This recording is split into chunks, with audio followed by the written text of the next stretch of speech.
de la chasse, n'était plus appelée que la mère ou la chatte. Mais, injuste comme sont les dieux, Élise fondait devant le bébé chat qui lapait avec un bout de langue grosse comme un pétale, visitait passionnément la maison, se suspendait aux franges des fauteuils verts, déposait dans les fentes du parquet ses minuscules crottes, jusqu'à ce qu'un coup de balai bien appliqué lui apprit à son tour la division des espèces et des règnes, la supériorité des dieux sur le monde animal. L'autorité qui est le fondement de l'ordre 117-4. Le son des cloches s'attristait au fur et à mesure que passait la journée, allègre, vibrant avant le déjeuner, dans le ciel chauffé à blanc des matins quand Élise, attablée devant des monceaux de vaisselle, chantait, joignant le geste à la parole. Moi j'essuie les verres au fond du café, les bien trop à faire pour pouvoir rêver, mais d'une tristesse de glas quand le bleu épaissier de 7 heures s'affirmait au-dessus des maisons, prenait une prémonitoire teinte violette, et tirait par terre les ombres changées où se vautraient les chats,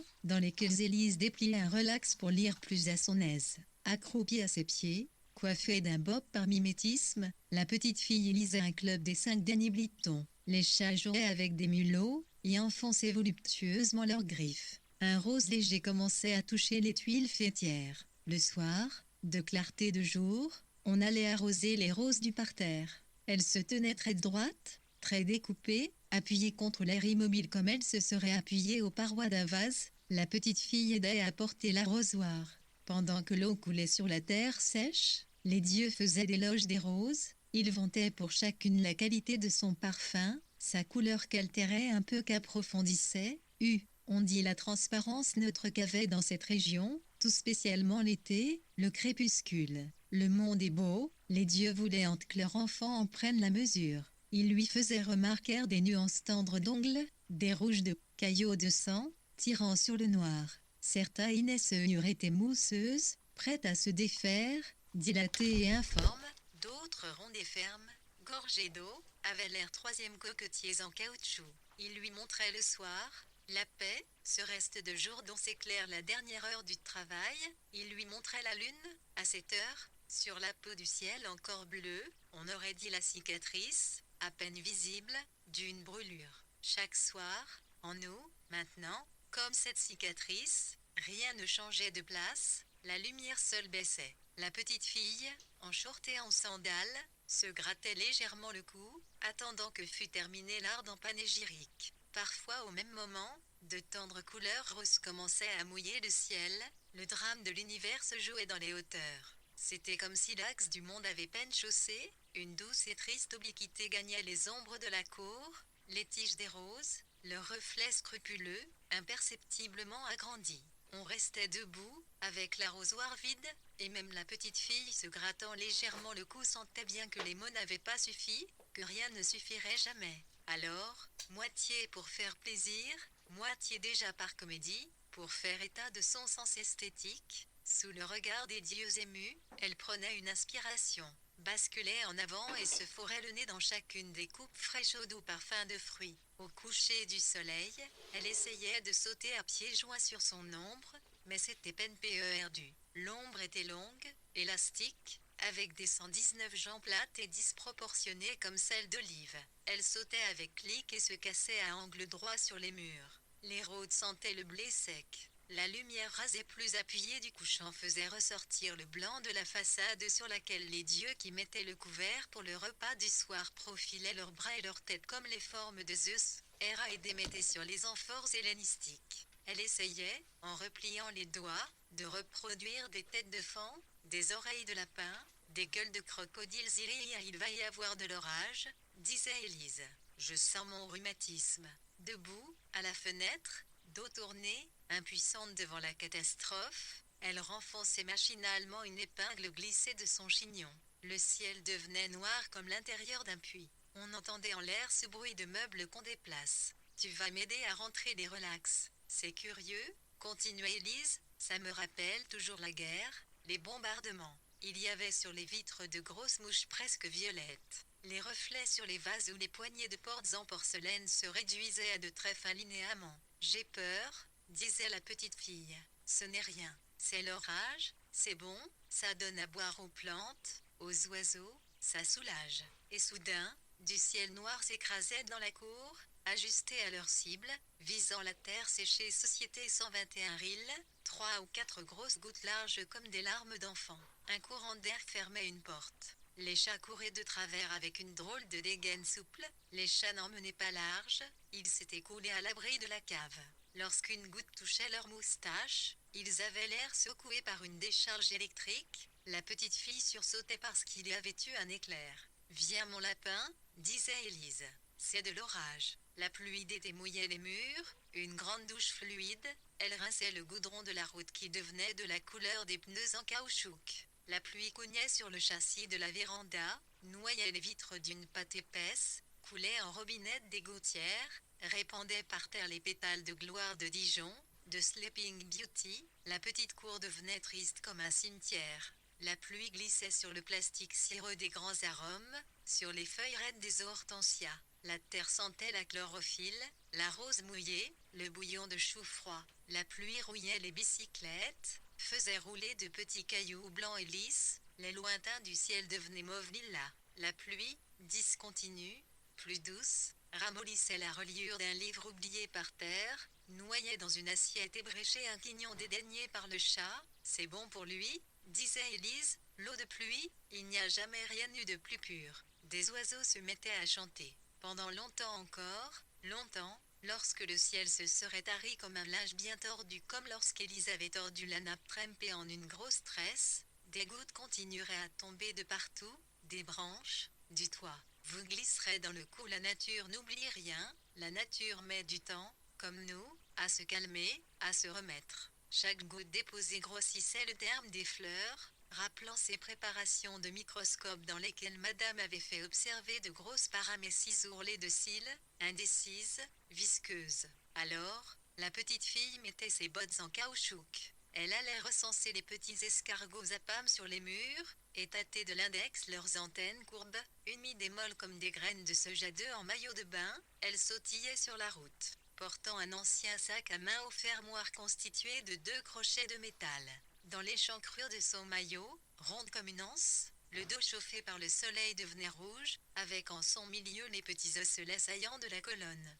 Toutes les 2 minutes, d'un geste machinal, la petite fille ajustait une bretelle et sautait en cadence. La liberté lui faisait l'âme légère, un cœur de Ouistiti. Elle rampait sous des fils de fer barbelés, cueillait des mûres en faisant attention aux épines, elle se les fourrait sur la langue. Le goût était celui de l'eau, sans plus, et parfois, leur jus sombre, répandu sur sa jambe ou sur un genou sale pouvait faire croire à une blessure. « Je saigne », pensait la petite fille. « C'est horrible. » Elle s'allongeait, fermait les yeux, n'osant pas voir, le visage renversé pour ne pas se laisser éblouir par la clarté du ciel.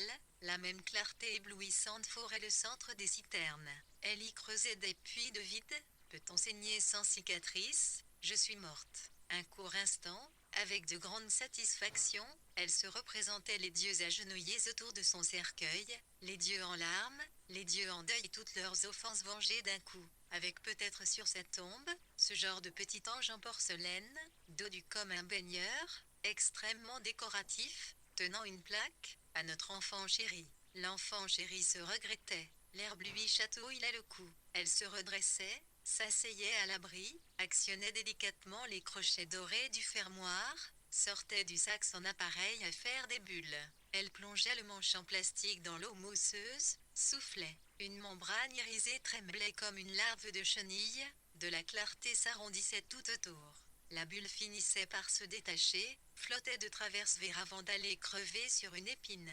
Les vaches la fixaient de leurs gros yeux estéopides. Elle se déplaçait lentement sur le champ, buvait à la citerne, ombrait du mufle les parties claires de l'eau, allongeant le cou pour mastiquer au-dessus d'elle les feuilles de chêne et les jeunes glands verts pâles et durs. Pédiculés de plastique, les barbelés leur avaient laissé sur les oïls de grosses écorchures où se posaient les mouches. Sur certaines photographies noires et blancs, le ciel, à force de clarté, est pâle comme une taie. La petite fille, assise, avec son appareil à bulles, prise d'assez loin, peut faire penser à l'un de ces bergers joueurs de fifre dans les coins de paysages italiens campagne, statues de Pan, ruines de temples, vastes morceaux de ciel dont les nuages gonflés et cotonneux sont comme de aéronefs suspendus au-dessus des arbres.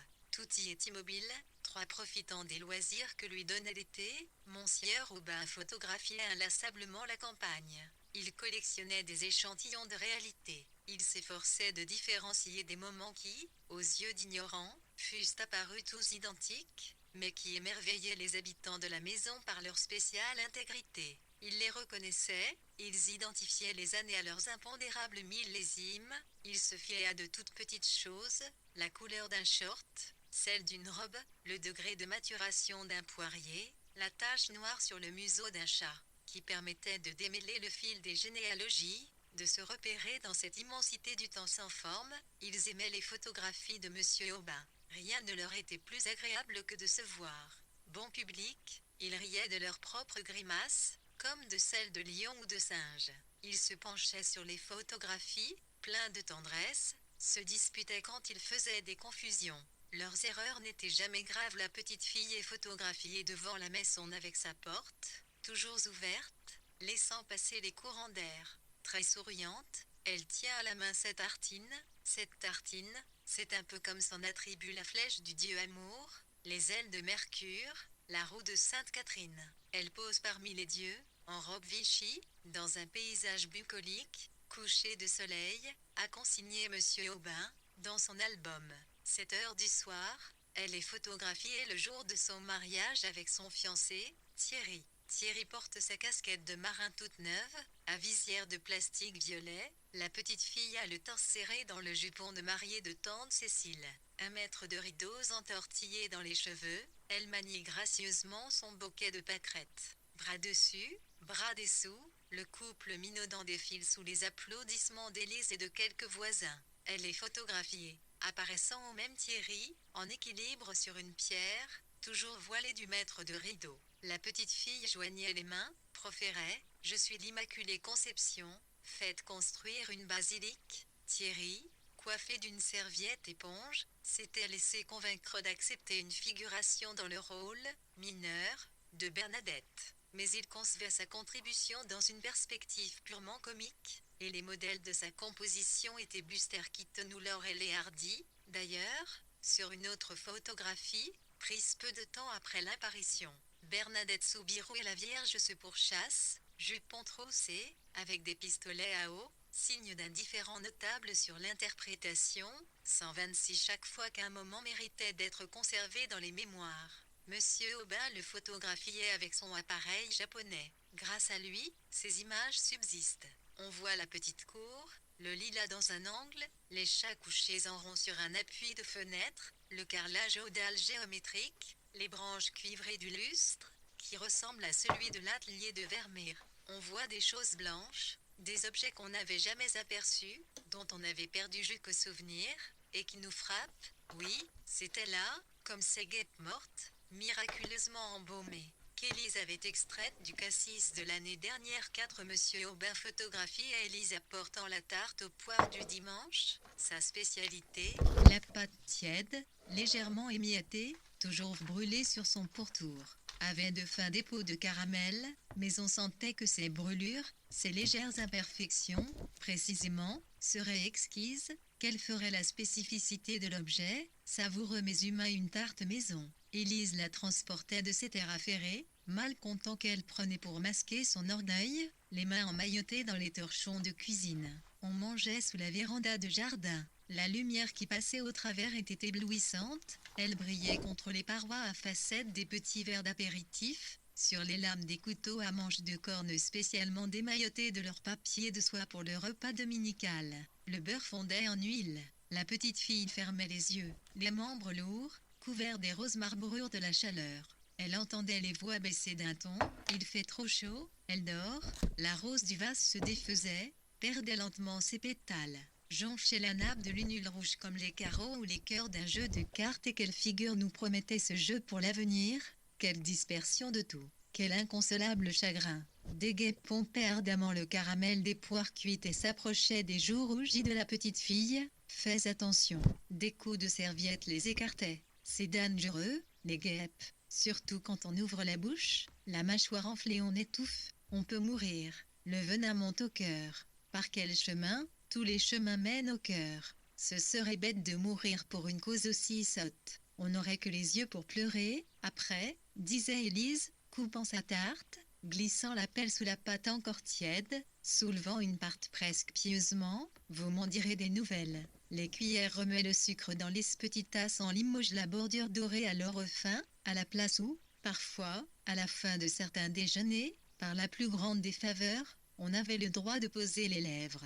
La porcelaine était si fraîche contre les dents, comme une pastille. Le modelé des doigts se voyait au travers 128 BR. Je pourrais mordre, pensait la petite fille. Ils n'auront que les yeux pour pleurer, après. Eldon, disait Ante le voix plus basse. Elle dort. Je sais qu'elle a encore grandi, disaient les voix. Viens ici. Mais c'est incroyable. Je me demande quand ça va s'arrêter. Combien de centimètres? Attends voir. Les mains ajustaient à son torse un mètre souple de couturière qui chatouillait. Du torse, les mains descendaient jusqu'aux genoux. Ceux-ci étaient cagneux, ornés de 2 croûtes symétriques au milieu desquelles une pellicule de sang moins sec, à peine coagulée, en cours de cicatrisation, donc extrêmement fragile.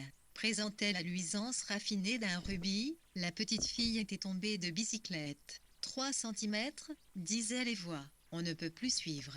Élise prélevait une épingle fichée dans la pelote de velours bleu de Prusse. Elle la pinçait entre ses lèvres. Reste tranquille, disaient les voix. Tourne-toi, tiens-toi droite. Si tu bouges, les mesures ne seront pas justes. Les mains ajustaient le tissu, du Vichy rose. La robe serait en Vichy rose, un nœud de même couleur décorait l'encolure. Un empiècement de broderie anglaise compléterait le tout, la taille serait à smock. Puis les manches étaient ajustées par des épingles aux épaules, de petits capuchons froissés. La petite fille tournait sur elle-même, raidée 129 411 milliards 111 millions 111 111 prudente, les bras tendus, une girouette, un vrai sapin de Noël, les yeux fixes. Attention, remarquaient les voix, ça va piquer. La robe naissait. Une moitié de jupe, accrochée à la taille, ressemblait à l'autre moitié, en papier crépon. L'informe était devenu la forme, le néant était devenu l'élégance. Une ligne d'épingle marquait l'emplacement provisoire de l'ourlet, au-dessus des décorations symétriques. Ferme la bouche, disaient les voix. Tout de même, je me demande si elle n'aurait pas les végétations, ou les amygdales.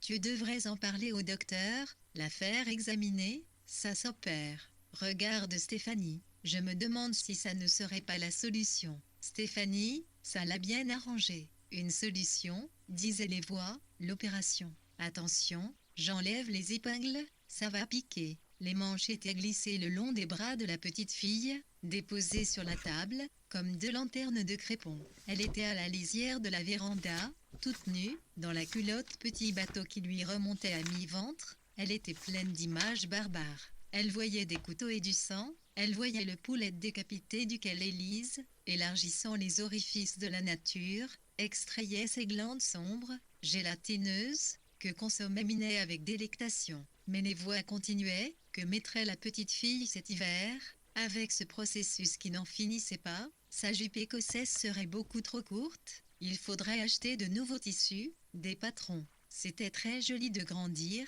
ça donnait tout de même du travail. Travailler, toujours travailler, on a droit au repos pourtant. Mais pour les femmes, nettoyer, coudre, préparer à manger, laver, soigner les genoux, les gorges des enfants, il n'y a pas à dire, faisait remarquer Élise, il y a une injustice, à la base. Mais ferme donc la bouchelle de Gisèle, disaient les voix, dans le regard. Je ne sais plus combien mesurait Gisèle, mais elle était plus grande que son mari. La photo de mariage en était ridicule. Pauvre Gisèle. Quelle drôle d'idée. Je me demande ce qui avait pu lui plaire chez Antoine. Les goûts et les couleurs, remarque. Depuis, disaient les voix, je ne cherche plus à comprendre, ça ne sert à rien de toute façon. La petite fille fermait la bouche, inspirait profondément par le nez, pour témoigner, mais un peu tard, du parfait fonctionnement de ses fosses nasales. Elle absorbait de l'oxygène avec courage. Son cœur battait normalement. Son torse clair sur lequel commençait à se dessiner en plus pâle le fantôme de son corsage, tatouage glorieux de l'été, se soulevait à intervalles réguliers. Ses genoux écorchés se présentaient au-dessous du crépon, légèrement en dedans, solides, malgré tout, faits pour durer. Mais les voix avaient oublié l'opération, les dieux n'ont aucune persistance dans la pensée, ils oublient leurs promesses, ils oublient leurs menaces. Les dieux sont durs, inconstants et légers, les voix parlaient de gens qu'elles avaient connus autrefois, qui s'étaient mariés depuis, dont elles n'avaient plus eu de nouvelles. Des personnes qui 131 en avaient aimé d'autres alors qu'il n'y avait vraiment aucune raison. Aucune raison, disait Élise. Passe-moi les ciseaux. Pour moi, c'est resté un mystère. Je n'ai jamais compris ce qu'elle lui trouvait. Il avait des années de plus qu'elle. Tout le monde le lui avait dit, tout le monde l'avait averti. Gisèle, les gens sont fous. Des révélations sont en cours. La petite fille prend un air dégagé. Comme dit Élise, elle fait l'âne pour avoir du son. Elle ouvre même encore un peu la bouche, comme un jeune chien. Elle lappe le lait nourrissant, le lait amer. Moi, il aurait fallu me payer, dit Élise. Et encore. Moi, heureusement, j'ai toujours eu les pieds sur terre. Alors, admirable d'insensibilité, de grandeur inhumaine, Élise, celle qu'il aurait fallu payer, tirait sur un fil de bâti, approchait lentement les ciseaux, louchait et coupait sec. Elle n'a eu que les yeux pour pleurer, reprenait-elle, définitive. Et tout ça pour un homme. Élise hausse les épaules devant tant de sottises. La dame frémit. Les femmes de la famille n'aimant pas les hommes. Élise préfère les chiens. C'est plus fidèle. La dame préfère les fleurs. C'est plus décoratif. La petite fille gratte longuement sur son coude un bouton de moustique. Le bouton gonfle, forme une pustule rose, presque aussi grosse que son nombril. Il y a des jours où on ferait beaucoup mieux de ne pas sortir de chez soi, continuait Élise avec philosophie. Note bien, si on savait, mais on ne peut 132 pas savoir. Alors, de toute façon, les astres, je n'y crois pas, ni les lignes de la main. Même Dieu, osait Élise, hardi. Il y a des jours où on se demande. Un ange consterné passait dans le silence, il n'y avait aucun bruit, les bourdons paraissaient léviter dans les fleurs. Ils s'élevaient comme des ballons jusqu'au bord des calices, y adhéraient de toute leur substance gloutonne, comme nous voudrions parfois, nous aussi, adhérer de toute la substance du corps aux instants, à leur évasive richesse, au corps de ceux que nous aimons, aux souvenirs. Et la petite fille attendait, désœuvrée, suspendue. Elle entendait le reniement d'Élise, le blasphème. Même Dieu. La petite fille a mal au cœur. L'ombre est venue à cause du mur. Le soleil est passé derrière. On dirait que le monde est vide. Elle a eu tort. Elle a franchi la ligne, l'invisible frontière. Elle est allée un peu trop loin, parmi les femmes, pressée contre elle. Quand on se frotte aux mères, on est toujours puni. C'est à propos, faisait remarquer une des voix. Il est, va chercher ta tartine 4 heures. Elle parlait de bébés très mignons, des contemporains de la petite fille, plus jeune, donc nécessairement plus mignon, encore dans l'inconscience, dans l'innocence, alors qu'elle savait bien ce qu'elle voulait, déjà, des bébés, ses rivaux et ses adversaires, des bébés qui faisaient leur premier 133 sourires, extrêmement sages, pleins d'appétit, buvant d'énormes quantités de lait. Suivez mon regard, va chercher ta tartine. Qu'est-ce qu'on t'a dit? Quand on les apportait à la maison, les cousins de la petite fille, elle les embrassait sur le front, sur le ventre, dans le creux du nombril, et elle les chatouillait. Bonjour monsieur, bonjour madame, guili guili. Elle soutenait la nuque à 2 doigts. Elle respirait l'odeur des couches, tandis que la petite fille les observait de loin, médusée, haineuse, jalouse. Quand des bébés entraient dans la maison, rien ne pouvait les retenir. Elle n'avait plus aucune mesure. Je me demande, disait-elle, perplexe, jubilatoire, je me demande si le chéri n'a pas fait caca. Elle défaisait les boutons pression, elle dépliait solennellement la couche, la brandissait. C'était bien ça. Elle l'avait deviné. Elle dévoilait les fesses, violâtres, comprimées, macérées dans l'ordure, veinées de marbre rose comme des chipolatas. Oh le chéri, susurrait-elle, vilain monsieur, le vilain sale. Il n'était pas à l'aise, ce pauvre bébé-là. L'immonde bébé révélait une anatomie de mannequin. Quelle heure disaient les voix? Vraiment? Si tard? Je n'ai pas entendu sonner. Le temps passe, on ne s'en aperçoit même pas. Les voix auraient aimé que certains moments durent, même des moments très simples, des moments apparemment vides, que tout reste, simplement comme c'était, en l'état. Il ne faut pas trop en demander, qu'on soit tranquille, qu'on puisse se reposer un petit peu et s'asseoir comme aujourd'hui, du beau temps et de la lumière. L'été, Surtout pas de pluie, disait Élise, je déteste la pluie. Des poires plein le jardin, j'aime tant les poires. Je pourrais manger le jardin entier, les poires, à la saison, je ne m'en lasse pas. Regardez ce qu'on a, prendre son temps, ça passe si vite. On ne va jamais au bout de rien, on a cette impression. Pourtant, d'un sens, tout de même, au bout, on y arrive. C'est ça le pire. Tu vois, disaient les dieux, je ne demande pas grand-chose, cette maison, ça me suffit, ce jardin, et rien d'autre. Peut-être même aucun enfant, c'est une fatigue, et qu'on me débarrasse des chats, c'est trop de soucis, c'est toujours à courir. Les chats, ça n'aime personne, faisait remarquer Élise, en fusillant du regard minable aux uns et deux, qui, au fond de la cour, inconscients et oisifs, contents d'être en famille, se léchaient les tétines. Parle-moi des chiens, un chien qui perd son maître, ça va jusqu'à mourir. Les hommes, à côté de ça. Au bout de quoi demandait la petite fille. Au bout de rien. Va jouer, disaient les voix divines. Tu ne vas pas rester toute la journée en slip. Fais ton cahier de vacances. Va voir ton fiancé. Occupe-toi. Ne pose pas toujours des questions stupides. La petite fille jouait devant la maison avec son fiancé, Thierry. Il s'occupait. Il se présentait leurs mains rondes, fermées, l'intérieur tourné vers le sol. Il les offrait ainsi en tremblant légèrement tant l'intensité du jeu était grande.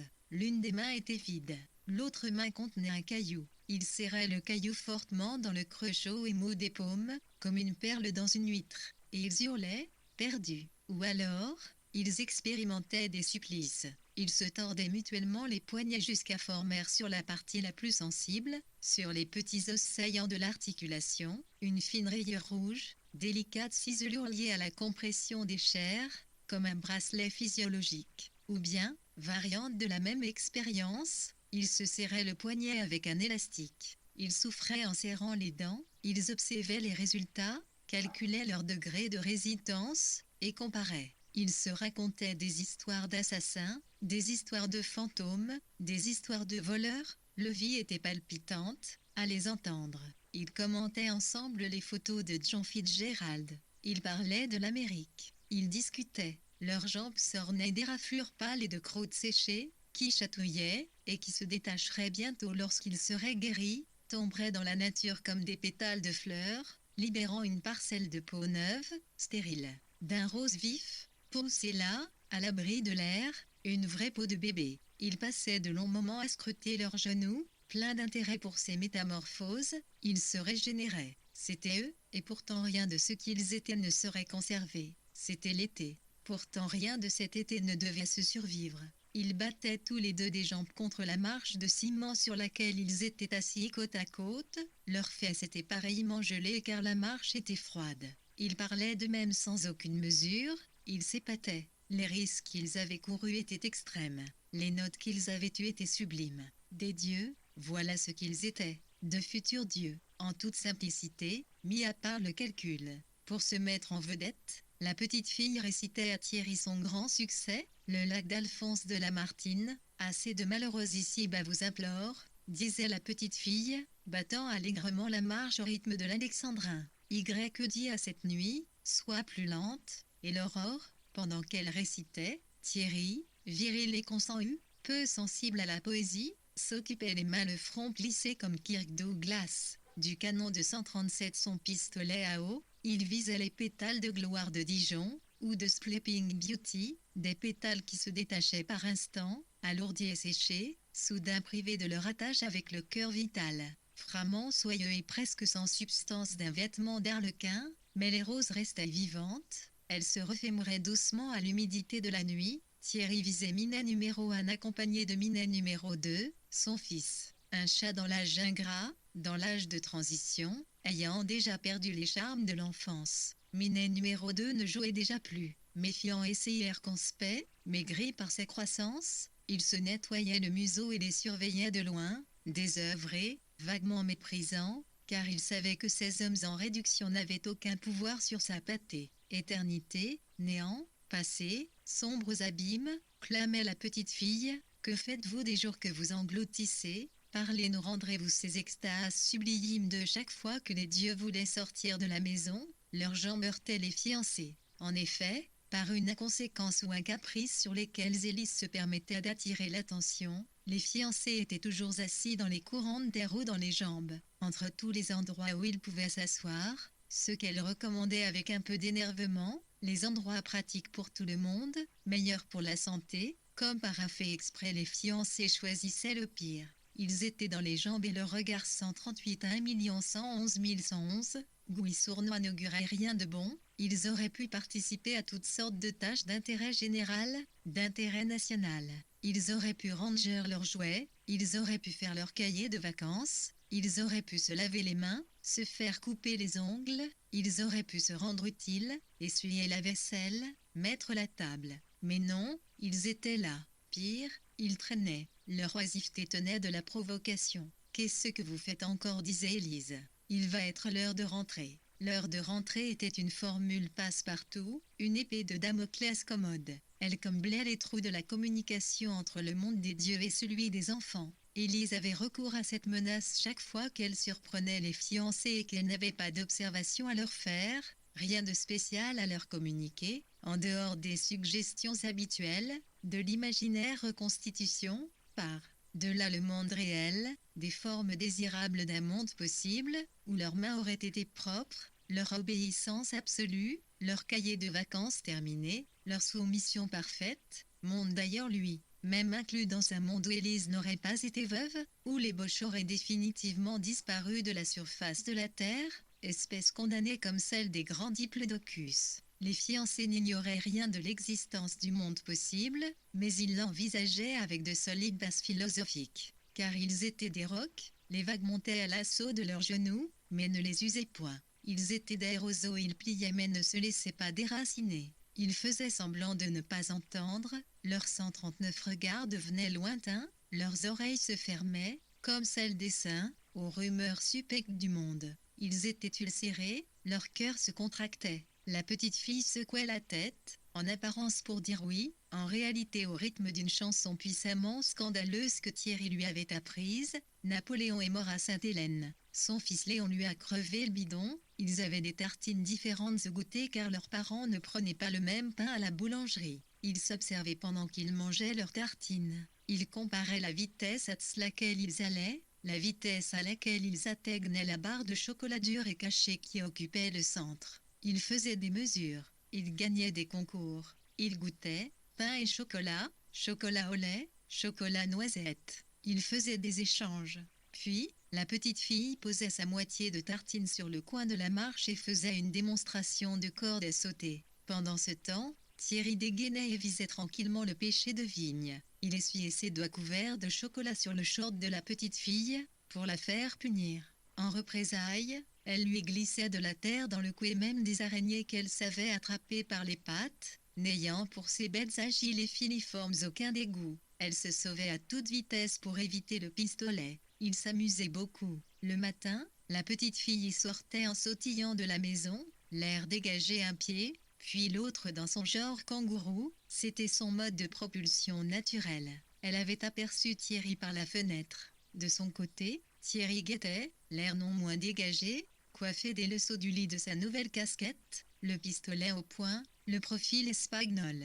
Ils évitaient par dignité de montrer l'intérêt mutuel qu'ils se portaient et feignaient une complète indifférence. Thierry visait la porte, ou la ligne des poiriers du jardin, ou même Élise, qui prenait le frais et la lumière. Voilà ton fiancé, faisait-elle observer. Il doit attendre. Chaque matin, ils renouaient leur relation avec beaucoup de cérémonie. Ils ne se disaient pas bonjour, ne s'embrassaient jamais, très réservés, très tragédie classique. Ils n'avaient rien à voir avec des amoureux, rien à voir avec Jean-Philippe Siranel et Caroline Cantelup. À ce mot, amoureux, ils ricanaient sottement, leur bouche se tordait de dégoût. Eux, c'était différent, pas d'abandon aux sentiments, pas de mollesse, du décorum, de l'officiel.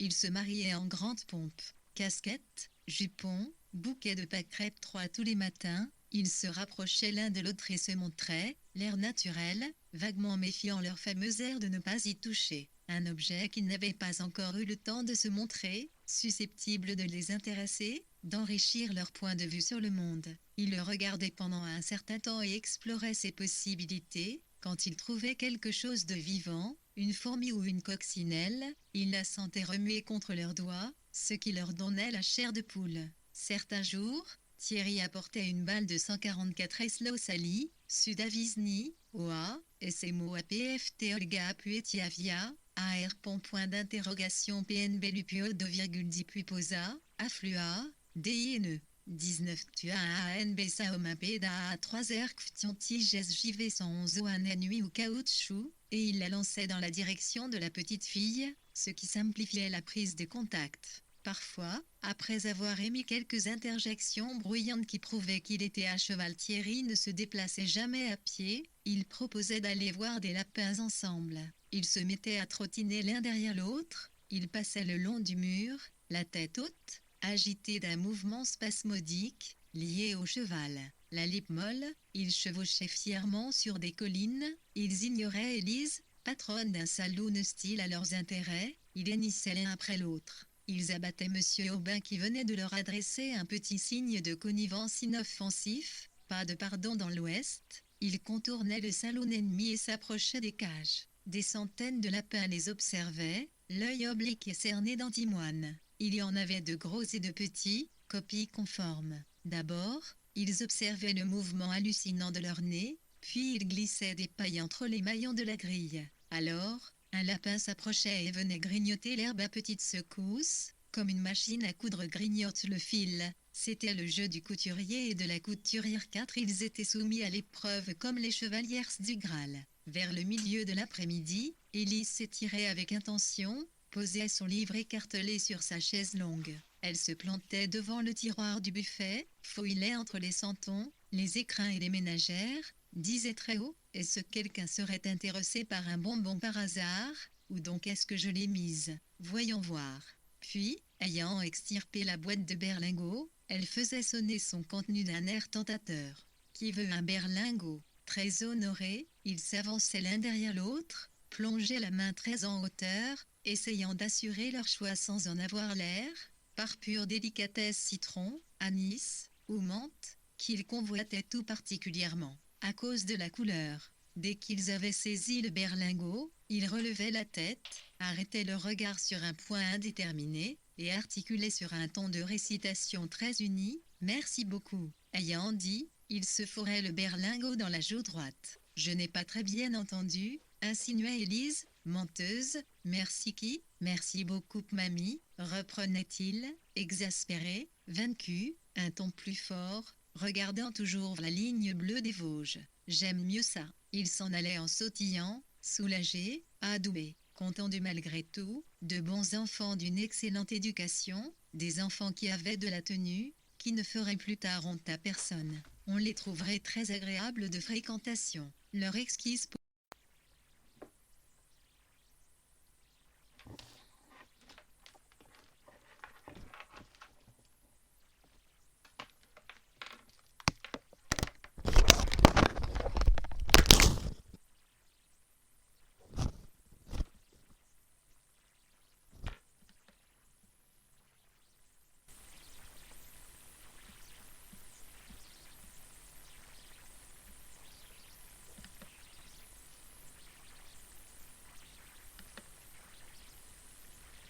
tenue, qui ne ferait plus tard honte à personne. On les trouverait très agréables de fréquentation. Leur exquise politesse leur vaudrait des centaines d'amis. Merci beaucoup, merci Marnie. Il chantonnait. Dans le coin douillet de la joue, le berlingot mantelé reposait, frais, piquant, comme un minuscule polochon de sucre, comme une dent supplémentaire. Il s'amuserait à le cracher, pour se faire peur. Mamie, j'ai perdu ma dent. Perdre des dents, en ce temps-là, c'est une triolano papal salumu pao trio anepaltao du watsu la sans piojo sa amualus et sua pa alu en smi à jsr.1 smic à 3.1.11 ipstiltin. SIT ecmos du laïloas ni tu eman et SLL un USS tuture, es lula si alcanu a edio et mexnawix anu a alium lio a SIT canesi. OACI liolosal un prix pur banade LMJ analmex le asaria pio anguel suNONB 2 US Nepalka et une astio un alulu au saapti au biaio pulomum pnozona flux et NBASSOU angoisse qui les habite, une soudaine irritation de la gencive, comme un corps étranger, Du sang qui coule dans la salive, perdre des dents, ça leur fait peur. Quand la dent est tombée, ils pleurent, ils vont montrer aux dieux leurs gencives nues, le berlingot s'amincissait, ils le suçaient le plus longtemps possible, ils éternisaient ce plaisir. Ils le laissaient lentement se perdre dans les mémoires confondues et subtiles de la conscience et du goût. Merci mamie, merci pour tout et à tout hasard. Tous les matins des grandes vacances, Thierry passait devant la maison. Il se plantait devant la porte pendant qu'Élise balayait, et observait l'intimité de la petite fille. Il regardait curieusement tout ce qui, de sa vie, lui était caché, tout ce qu'il aurait pu ne jamais savoir. Il la voyait assise, la serviette nouée autour du cou, battant des jambes devant son bol de lait. Voilà Thierry, remarquait Élise, exaspérante, j'ai l'impression qu'il a déjà fini son bol, je serai toi, je me dépêcherai. Il la voyait rarement bien habillée, le plus souvent dans sa culotte d'éponge bleu marine, peu salissante. Il la voyait fixant la boucle d'une sandale. Dépêche-toi, soupirait Élise, tu ne vois pas l'heure, Thierry va t'attendre. Ce fut l'été où les astronautes avaient marché sur la Lune. Les fiancés avaient été autorisés à regarder ensemble l'événement à la télévision, très sages, très conscients de ce privilège, et suçant avec une 145 componction historique leur carambar. C'était un monde qu'on n'avait jamais vu d'aussi près, la Lune, et on n'était pas près de le revoir. Selon Monsieur Aubin, il y avait entre elle et nous des milliards de kilomètres de distance. Élise rappelait que jamais, au grand jamais, même dans ses rêves les plus inouïs, elle n'aurait pu imaginer d'aller si loin, même dans le meilleur des mondes possibles. D'ailleurs, elle n'aurait jamais pensé personnellement à quitter le sol.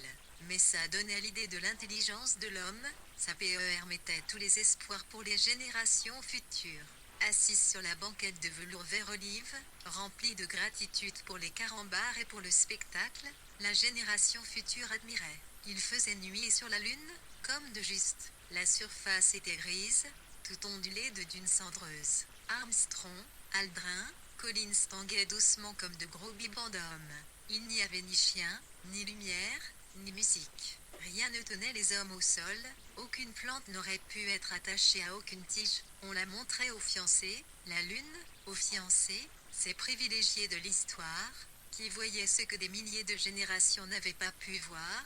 On la montrait à ces enfants qui avaient trop de chance, on le leur faisait observer. On leur montrait leurs avantages. Ils avaient tout, les carambars, l'été, la lune, l'enfance. Ils étaient capricieux et gâtés. Ils auraient dû en avoir honteux un matin, sautillant comme ils faisaient toujours, une jambe puis l'autre. Dans son genre kangourou, la petite fille se prit le pied dans un chiffon, heurta le bord de la marche en ciment, et, comme elle n'était malheureusement pas en apesanteur sur la lune, elle s'étala une nouvelle fois par terre, et se coupa sur de petits cailloux. Thierry avait assisté à la catastrophe, il avait naturellement commencé par en rire, puis il s'était rapproché de la petite fille qui criait, il s'était tu, il avait vu les perles rouges sur son genou, son intérieur, en quelque sorte. Un filet de sang descendit jusqu'à la cheville. Quand elle le vit, la petite fille hurla sans retenue comme la pitié antique. Elle ouvrit la bouche aussi large qu'elle le pouvait. Thierry cessa de rire.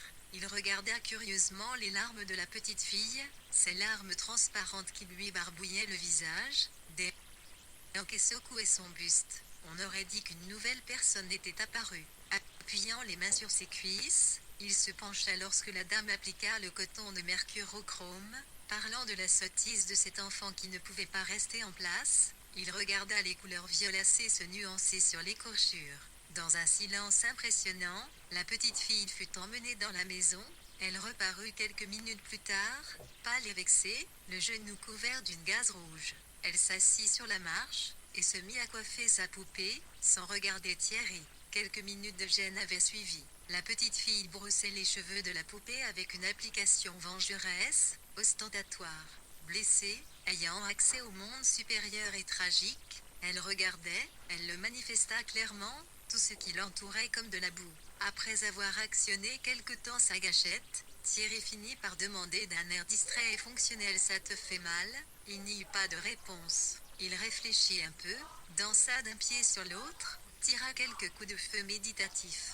Puis il finit par retourner la doublure de sa poche, en exhuma plusieurs brins de carottes sauvages, des cupules de gland, des cailloux, Et finalement un carambar, il s'avança vers la blessée. Tiens, dit-il, neutre. C'est ainsi que se rétablir, comme si rien n'était arrivé, les relations de Thierry avec la petite fille, sur la base d'un intérêt qui portait sur les faits, non sur les sentiments, car ils avaient chacun leur dignité. Elle était une fille, il était un garçon, et ces deux espèces ne sont pas faites normalement pour jouer ensemble, ou cela prête à des allusions que, l'un comme l'autre, ils détestaient. Ils étaient affreusement vexés quand Élise les appelait les amoureux, pour se moquer. L'absence de délicatesse des dieux, leur manque de tact les consternait. La petite fille haussait les épaules et tirait la langue. Tu es bête, voilà ce que c'est, disait-elle à Élise. C'est pourquoi ils restaient sur leur quant à soi. C'était bien préférable. Ils feignaient de se rencontrer par hasard, ils se disputaient avec bruit, hurlaient, boudaient pendant des heures, se laissaient entraîner chacun de leur côté, la bouche pincée, par des mains différentes, mais ce qu'ils sont insupportables. Ils étaient délicats comme des princes. Ils détestaient enfoncer les orteils dans les draps froids du fond du lit. Ils refusaient de toucher les mouchoirs, les petits morceaux d'ongles coupés, les cheveux tombés dans le lavabo, les oiseaux morts, la gousse de vanille dans le bocal de sucre. Ils croyaient que c'était une queue de souris. Ils avaient une immense. Lorsque la petite fille, pendant le jeu, devait faire pipi de manière imprévue, elle était sujette à des inquiétudes qui accéléraient ce processus, et sa dignité lui interdisait de s'en ouvrir à temps aux autorités responsables. Jusqu'au dernier moment, elle se retenait, dansant sur place, sautillant d'une manière qu'elle s'efforçait de rendre naturelle.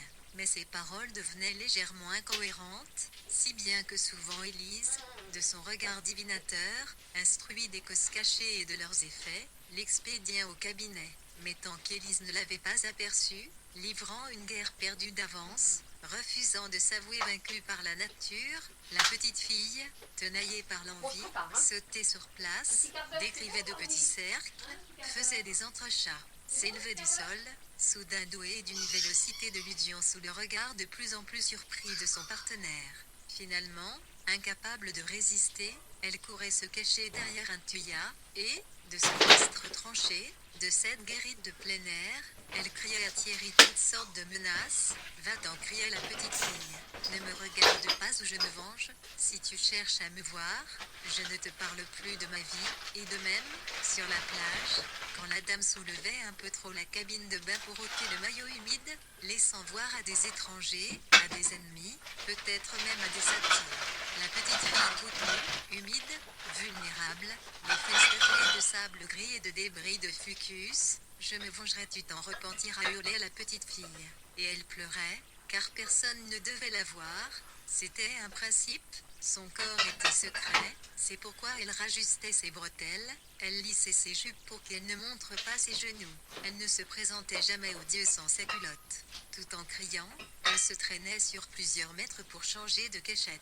Et pendant que le mystère avait lieu, Thierry debout, les yeux vissés sur le chemin, était sommé de surveiller, et de ne pas se retourner, comme il fut autrefois interdit à Orphée de dévisager Eurydice. Sournoise, accroupie, Eurydice regardait entre ses genoux, surveillant d'un côté le chemin, crainte d'une trahison de Thierry, et de l'autre, cet écoulement personnel, menu et pétillant comme du champagne, qu'elle n'aurait pu confondre avec aucune autre substance, puisqu'elle la produisait, et qui se répandait, très simplement, débordant du tuya, ravinant l'étroite parcelle de terre libre où la petite fille s'était accroupie, arrosant des pâquerettes, des brindilles, des cailloux, des limaces, dissimulées par les herbes, criant à tue-tête, ne regarde pas, ou je me venge. La petite fille se mêlait à la nature, aussi simplement que Dieu le fait rêve au paradis, aussi simplement que le faisait Mine lui-même, en effet.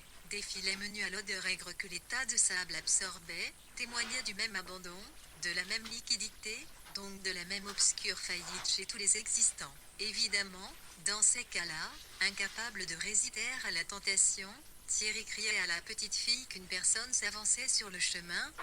Pire, un chien, pour lui faire peur. 150 Je vois un berger allemand gris, hurlait Thierry. Attention, il arrive.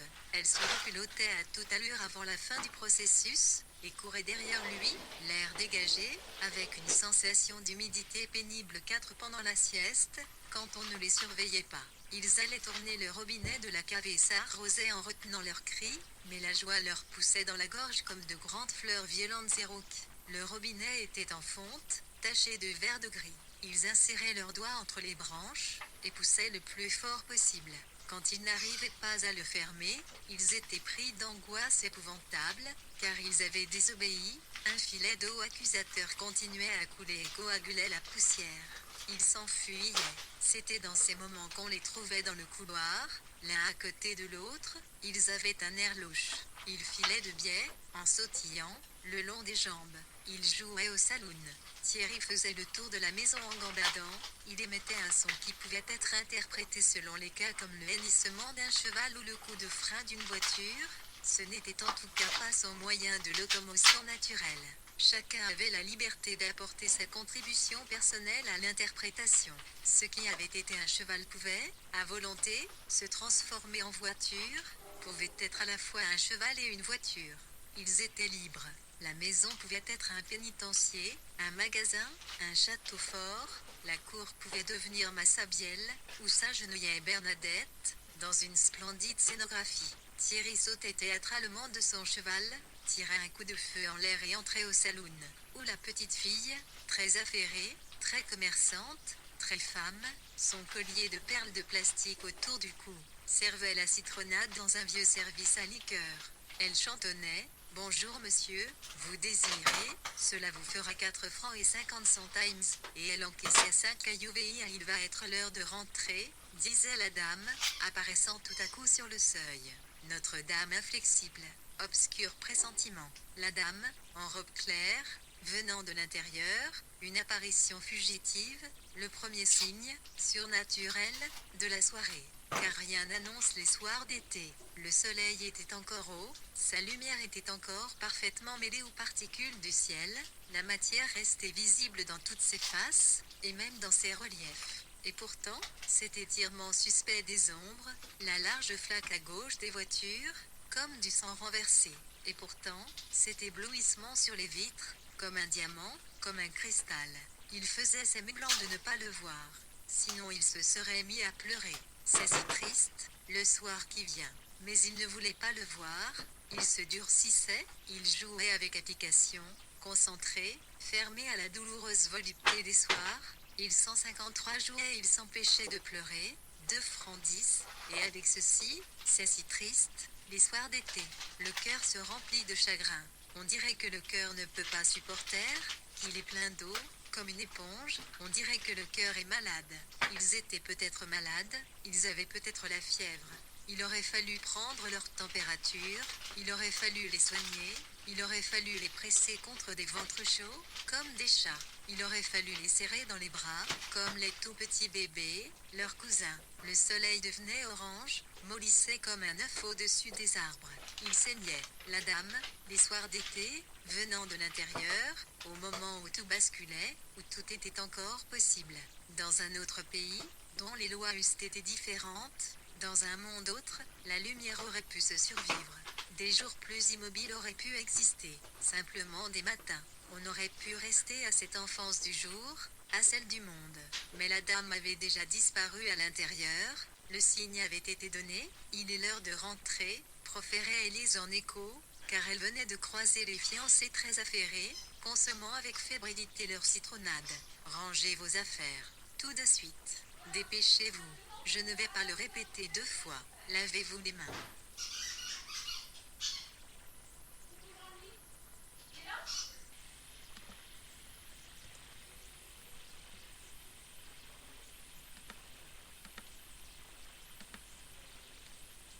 Rangez vos affaires, tout de suite.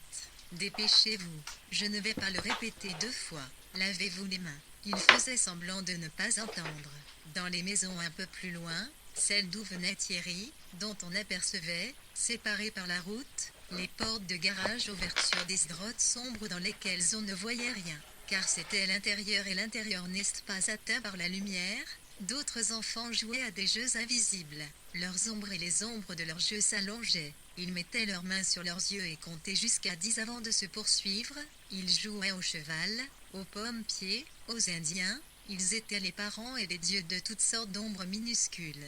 Et ils se disputaient avec des cris aigus. Mais il était trop tard. Un peu partout, les mères sortaient, regardaient la couleur du ciel qui avait légèrement foncé au-dessus des dorures, et la forme des ombres était longue. On ne pouvait pas l'ignorer, la lumière nous trahissait, les carrés devenaient des trapèzes, les cercles devenaient des ovales, les pamplemousses d'ombre devenaient des mangues, le dessin noir de la maison, après n'avoir été qu'un mince redent, un liseré, couvrait la moitié de la rue. Rentrez, disaient les dieux. Rentrez tout de suite, dépêchez-vous ou c'est la fessée. Une bonne fessée, vous allez voir. Je me fâche, criaient les dieux par-dessus les des jardins de alors. Partout, les petits condamnés rentraient, ils rentraient dans la mine, comme les nains. Les plus petits traînaient leurs jouets par la ficelle pour les rangers dans les sous-sols obscurs des moutons, des canards en bois articulés qui tournaient la tête. Dans les garages, dans les sous-sols, pendaient, à différentes hauteurs, sur des étagères, sur des planches, sur des porte-manteaux, tous les objets morts, les râteaux, les balais, les bassines, les tuyaux d'arrosage, les vieux meubles abîmés sans tiroir, les poupées sales auxquelles manquait une jambe, et qui tendaient vers le plafond leurs mains de plastique. Les petits se mettaient sur la pointe des pieds, ils posaient leurs ballons, leurs moutons sur les étagères. Ils les posaient les uns à côté des autres, ils les rangeaient. Il fallait être raisonnable. Tristement, ils allaient se laver les mains. On voyait comme des fleurs au milieu des écrans la tête pâle des spéacrines. Les radios chantaient des chansons d'amour. La campagne, par les portes ouvertes, se remplissait de chansons d'amour. Adamo, Johnny Hallyday, Charles Aznavour. La base du ciel, très irisée, prenait des couleurs d'ambre. Mais les vaches, au loin, ne paraissaient s'apercevoir de rien. Elles restaient immobiles dans l'air tiède, leurs ombres projetées sur des échasses noires. Elles se séparaient toutes les deux, la vache et l'ombre, la vache sans ombre, et ce dessin déformé sur le sol, étiré. Sous la lumière qui recouvrait la terre, la belle et rousse lumière du soir, les abreuvoirs de pierre posés sur les prairies ressemblaient à des tombes. Cette grande campagne plate et feuillue sous la beauté d'un ciel immense avait l'air de l'antique Arcadie de Poussin. Dans les salles à manger trop fraîches, les petits condamnés se mêlaient aux dieux. Ils s'asseyaient à côté d'eux, à table, légèrement surélevés par des coussins. Leurs mains propres et mouillées sentaient le savon, mais leur cœur était barbouillé de chagrin car ils avaient laissé les objets morts dans les garages, les jambes des poupées alignées 156 dans le noir, leurs yeux fermés par de petits couvercles, et ils étaient tout seuls. Ils n'étaient encore habitués à rien. Ils se souvenaient des poupées mortes. Ils frémissaient. Entre leur cœur et celui des parents, il n'y avait aucune mesure 3 pour ne pas laisser rentrer les moustiques. Le repas du soir avait lieu dans l'ombre. Les tartines avaient le goût du soir. Les tomates avaient le goût du soir. Le dos des sardines luisait dans l'huile qui, à la nuit tombée, avait l'air d'une étrange saumure. On coupait la viande de la petite fille, mais elle n'apercevait sur l'assiette que des morceaux sombres. D'être invisibles, c'était comme s'ils perdaient leur goût. Il était difficile de savoir si c'était du veau, si c'était du foie, si c'était du beefsteak. La plus grande méfiance s'imposait. Il y avait ces poires bombées, d'un jaune verdâtre, qui devenaient simplement pâles, toutes couleurs précises effacées. Nourriture, à cette heure du soir, moins réelle que spirituelle, elle pâlissait doucement, semblait se retirer hors de notre portée, dans ce monde inconnu, ce monde inaccessible, le monde des purs objets, le monde de ce qui ne meurt pas. Le transparent redevenait cette catégorie mystérieuse de la matière. Un reflet qui venait de la porte étoilait vaguement la courbure d'un saladier, l'orifice rond des verres. Était rappelée l'existence de tout ce qui enveloppe, tout ce qui protège, tout ce qui recouvre, ces délicates luisances, ces fins glaçages, si émouvants parce qu'ils indiquent au cœur du monde obscur la rémanence de la lumière. On ne sait pas si c'est l'œil qui les voit, ou s'ils sollicitent plus directement le cœur qui s'y accroche comme à un reste d'espérance. On voyait la rondeur d'un saladier de verre plein de fraises. Comme si on avait vu la douleur pure, la petite fille mangeait des fraises. Elle les enfonçait dans le sucre, et détachait avec ses dents la petite collerette acide et résistante, qui ressemble d'assez près à celle des roses, à cette cupule où les pétales s'ajustent. La fraise, une rose dans l'ordre des fruits, était rappelée la transparence des vitres sur les photographies, la mesure de l'eau dans les verres. Et la petite fille, levant son verre transparent, demandait « Je voudrais de l'eau, s'il vous plaît », manifestant sa bonne éducation, disant merci beaucoup avec cérémonie malgré le désespoir. Au dehors, la forme des choses devenait plus profonde et à la fois plus imprécise, comme si était restée seulement l'idée de la route et celle des hortensias, comme si restait seulement des choses leur absence. On pouvait se demander si elles existaient toujours, on cherchait plus ou moins à les apercevoir. On pouvait se demander s'ils ne s'étaient pas généralisés autour de soi les rivages sablonneux, gris cendre, de la lune, mais puisque, pendant la journée, on avait couru sur la route, puisqu'on était tombé dessus, puisque le jour avait révélé sa substance, elle était là. Il ne faut pas s'abandonner au pessimisme. Les choses existaient dures. C'est nous qui ne durons pas. Nous qui devrons quitter ce monde 4 lorsque la nuit fonçait, la forme de la lune paraissait dans les hauteurs du ciel. La grosse ampoule ronde qui éclairait la course embuait d'une nuée de moustiques. Elle projetait sur le mur éclairé l'ombre chinoise des roses, celle du chignon d'Élise, occupée d'on ne savait quoi, celle des feuilles du lilas que faisaient brièvement tournoyer les phares des rares voitures qui traversaient le bourg. Les moustiques se fixaient sur l'ampoule, et on pouvait l'imaginer, lorsqu'elle s'éteindrait, cette ampoule, leur éparpillement muet dans le noir absolu, leur désarroi. Sale bête, disait la voix d'Élise. Ce qu'elles aiment la lumière, c'est incompréhensible. Bordée dans son lit d'angle à édredon grenat, la petite fille guettait les ombres, démesurément agrandies, l'ombre des chats qui jouaient ensemble, se donnait de petits coups de patte tendres et précis. La lumière électrique blanchissait les rideaux. Du lilas ne subsistait plus que de clairs paperoles.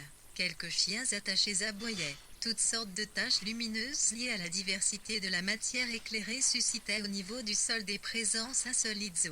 J'ai eu peur, disait la voix d'Élise. Ce n'était que le chat. Va-t'en, Minet, sale bête. Pas un nuage, il va faire beau demain, disait une autre voix. On s'endormait sur cette promesse. Maintenant la maison est vide, toutes les pièces fermées à clé. La poussière s'accumule dans les angles, sur les branches cuivrées du grand lustre, qui copie celui de Vermeer, au musée de Vienne. Des prospectus de grande surface continuent d'être glissés sous la porte, des promotions de Noël ou de rentrée, le facteur oublie ou ne sait pas. Il y a longtemps qu'Élise est morte. Un rideau est tiré sur les vitres de la véranda pour que la lumière n'abîme pas trop le bois des meubles. Mais certains soirs d'été, quand une lumière horizontale touche le haut du mur de la cour, les roses refleuries, entr'ouvertes, ont la forme d'objets en caoutchouc, on dirait de grosses tétines rondes. Il arrive qu'un chat veuf et sournois saute du toit de la cave, attiré par l'odeur d'un mulot ou le bruissement d'une feuille. Il se ramasse souplement sur le sol, un bond léger comme un alunissage. Il joue. On dirait que tout recommence. Et nous, assises sur la marche en ciment, comme autrefois, quand nous déchirions nos tartines du bout de nos incisives neuves, oui, nous restons là à regarder et à souffrir comme les sauvages, comme les enfants que nous sommes. La clarté des formes dans le jour, nous ne savons ni la nommer, ni la comprendre. Mais elle survit en nous, elle s'y indure, et elle acquiert avec le temps le rayonnement sourd des cristaux sur le fond noir des natures mortes.